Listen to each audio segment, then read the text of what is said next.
Sumainyo ang Panginoon. At sumaiyo rin. Ang mabuting balita ng Panginoon ayon kay San Lucas. Papuri sa iyo, Panginoon. Noong mga araw na iyon, umahon sa Jesus sa isang burol at magdamag doong nanalangin.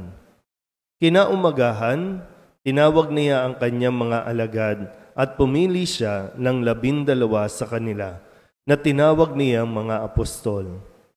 Si Simon na pinangalanan niyang Pedro at si Andres na kanyang kapatid, sina Santiago, Juan, Felipe, Bartolome, Mateo, Tomas at Santiago na anak ni Alfeo, si Simon ang makabayan, si Judas na anak ni Santiago at si Judas Iscariote na naging taksil. Bumaba si Jesus kasama sila at tumayo sa isang patag na lugar.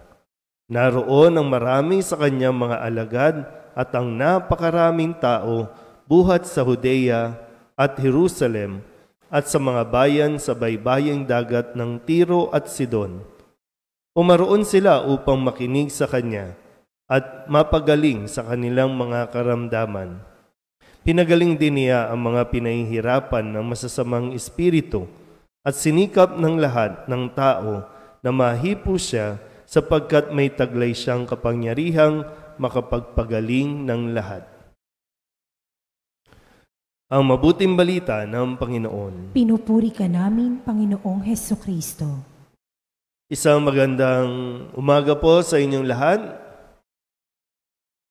Ngayon po ay pinagdiriwang natin ang kapistahan ng 2 sa 12 apostol na pinangalanan ni Jesus at pinili para tawaging mga alagad, si Simon at San Judas, 2 magkaibang personalidad. Dalawa lamang sila sa 12. Siyempre magkakaiba pa yun, pero sa dalawang ito, sabihin na natin talagang magkaiba. Dahil si Simon ay makabayan, ibig sabihin, revolusyonaryo, madalas mag-rally, madalas magrebelde at gusto niyang palayain ang Israel laban sa mga Romano na nananakop sa kanila. So, ano pa bang mga term natin? Pwedeng ito yung mga, kasi nga makabayan, no? Talagang dibdiban yung kanyang paniniwala na palayain sa pagkaalipin ng ibang bansa ang kanyang mga kababayan. Samantalang si Judas o Saint Jude, wala tayong masyadong maririnig tungkol sa kanya. Tahimik lang. Kung yung isa, very extreme, na talagang very vocal, na magsasalita laban sa mga kamalian, laban sa pagpapahirap, kukontra at kukontra, kakalabanin maging ang gobyerno para lamang sa ipinaglalaban. Yung isa, tahimik lang. Pero parehong tinawag ni Jesus para mapabilang sa 12 alagad na siyang pagbibilinan naman niya ng kanyang mga gawain para magpatuloy at humayo sa iba't ibang dako ng daigdig. Kung babalikan natin kahapon, di ba, narinig natin yung kwento na sinabi ng mga Pariseo kay Jesus na umalis ka na rito dahil ipapapatay ka ni Herodes. So, alam niya na mangyayari ito, so kailangan ihanda ang bayan, kailangan ihanda sa pamamagitan ng pagpapasa ng kanyang mga kaalaman, karunungan tungkol sa paghahari ng Diyos. Ano po ba ang kailangan natin na makuha kahit papano sa pagdiriwang na ito, na hindi lang tayo pwedeng nubina ng nubina, dasal ng dasal kay St. Jude, at hiling tayo ng hiling ng mga imposible, at sabi natin na ipagkakaloob sa pamamagitan ni St. Jude.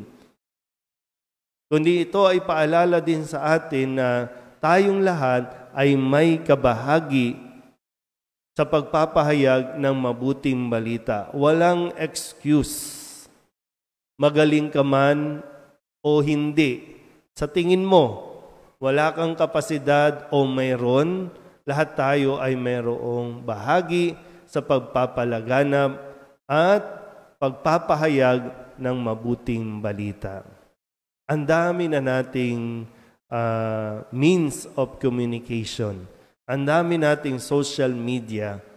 Pero gaano nga ba natin ginagamit ito? Minsan yung magpahayag ka ng salita ng Diyos gamit ang social media mo, tamad na tamad ka. Corny. Pero kung makakomment ka minsan sa mga issue ng ibang tao, ang bilis makapag-isip ng mga opinyon na hindi naman nakakatulong sa iyo, hindi nakakatulong sa iba, hindi nakakatulong sa bansa, hindi nakakatulong sa simbahan, hindi nakakatulong sa komunidad. Nawa, makita po natin, hindi tayo tinawag ni Jesus dahil magaling tayo. O kaya may alam na tayo. Hindi tinawag tayo ni Jesus dahil marami siyang gustong ituro sa atin, marami siyang gustong iparanas sa atin na nagmumula sa pagpapahayag ng mabuting balita. Amen?